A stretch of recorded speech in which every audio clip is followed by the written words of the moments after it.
Hello everyone, my name is CCG88 and welcome to episode 59 of the Refurbished Logo Evolution series. I've only done one game company so far in this series, and that was Valve. That was 16 episodes ago, so I think it's about time we go through another game company. I've chosen THQ. THQ, standing for Toy Headquarters, was founded in 1990, trading as T-Bullet HQ, and beginning in the toy business. They pulled out of the toy industry in 1994 to fully focus on video games, dropping the bullet from their trading name, although a bullet was still seen in their logo until 1997. THQ was very successful, particularly during the 2000s, reaching its peak in 2007.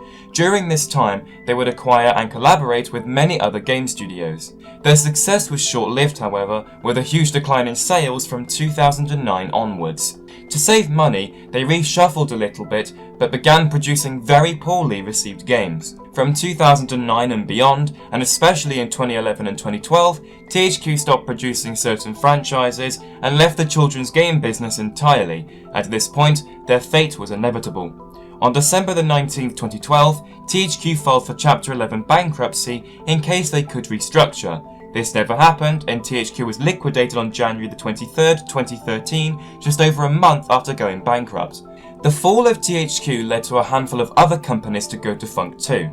In 2014, Nordic Games acquired the THQ trademark, allowing Nordic to produce games under that name. In 2016, Nordic was renamed to THQ Nordic in an effort to associate itself more with the original THQ. It worked, and THQ Nordic is still producing games today and holding several game studios. The name THQ is still in use in 2019, but the original THQ is now completely dead and gone.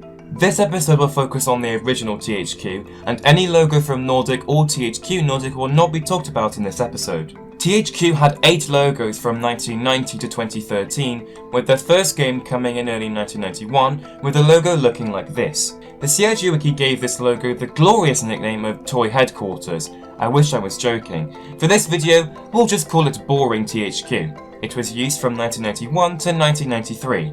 I have 8 variants of this. The version on screen was seen on their first game, Peter Pan and the Pirates. It just has the text going up.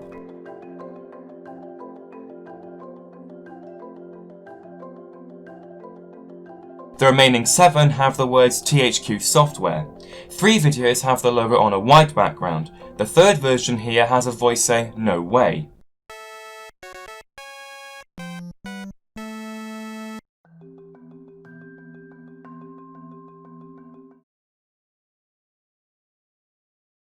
No way. The next version has the characters Ren and Stimpy bouncing around. The remaining 3 have an extra byline. The first version is in a white box on a black background. The second has a red background. And the last version has a blue vortex containing music. Gaming companies would have had very simple logos back then due to the limitations of the consoles, so it makes sense not to see a very detailed logo here. For the game The Ren and Stimpy Show Time Warp, there was a custom THQ logo looking like this. We'll call it the THQ box for now. It was only seen on the aforementioned game in November of 1994.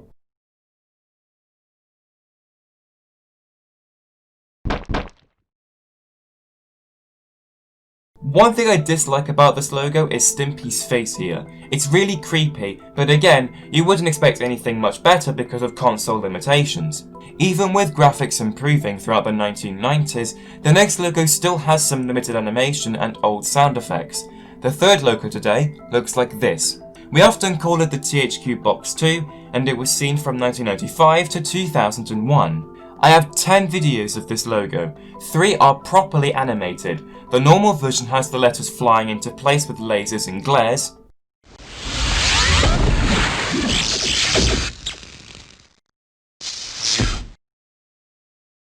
Next is this version involving many glass panels.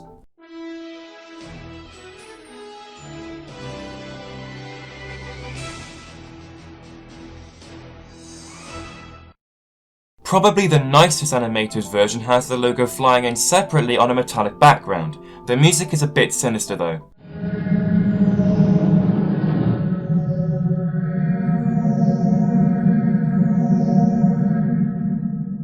The remaining 7 versions are still. One is on a white background,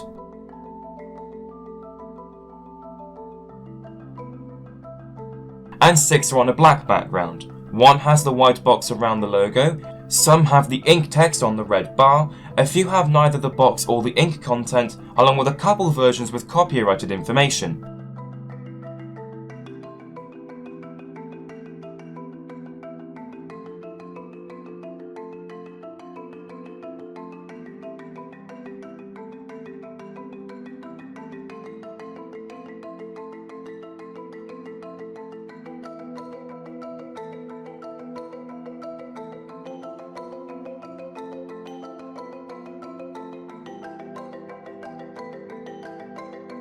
If you're wondering why 7 of the 10 videos were still, it's because some of the consoles during this time were weak, meaning they were physically unable to play videos because they had a low capacity. Then again, it's nice to see a large bundle of still logos. The bullet returned once more in this logo. We shall name it Boring THQ 2. It was seen for a short time on a few games from 1996 to 1997. I have 3 videos. One is from 1996,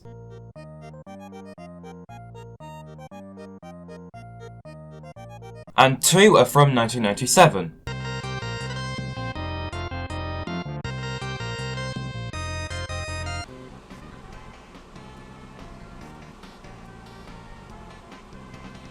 Nothing much to say here since it's a still, so let's move on quickly. In 2000, THQ changed their logo entirely, waved goodbye to the box, and waved hello to the parallelogram. This was in use until 2011. THQ.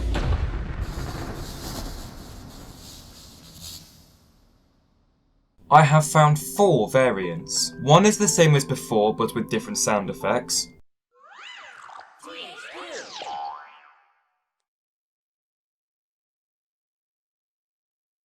One omits the URL. THQ.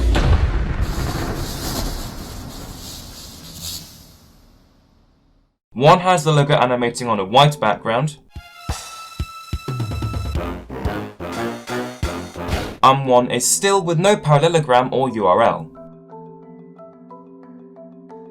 For some reason, the scariness lifted itself up when this logo came out. If you grew up in the 2000s, it seems very likely you would have come across THQ and this logo in particular. It might be frightening, but it simply works. Plus, I really do like the voice and the thud. It reminds me of another game company, 989 Studios, just a bit tamer.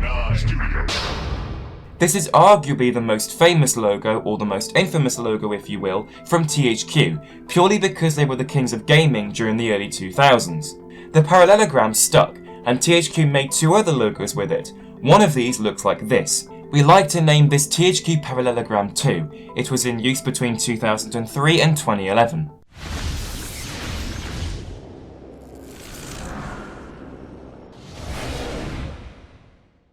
It animates more considerably, which I do like, but I don't think it's as momentous as the previous logo. The same can be said for THQ's 7th logo, the THQ Parallelogram 3, also in use from 2003 to 2011.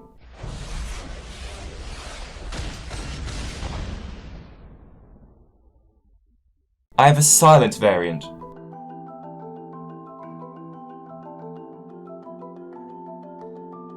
Even though this third parallelogram doesn't have the same exhilaration as the previous 2, particularly considering all 3 logos were used simultaneously, they are the most memorable logos from THQ, and it's these 3 openings that made THQ as important as it was. Their 8th logo definitely didn't match the superiority of these 3, and the views of it are mixed. Here it is. There's no nicknames for this logo on the CRG wiki, and all I could come up with was the drawing curve or the abstract Q. If there's any other nicknames you guys call it, let me know. This logo was used from 2011 until 2012.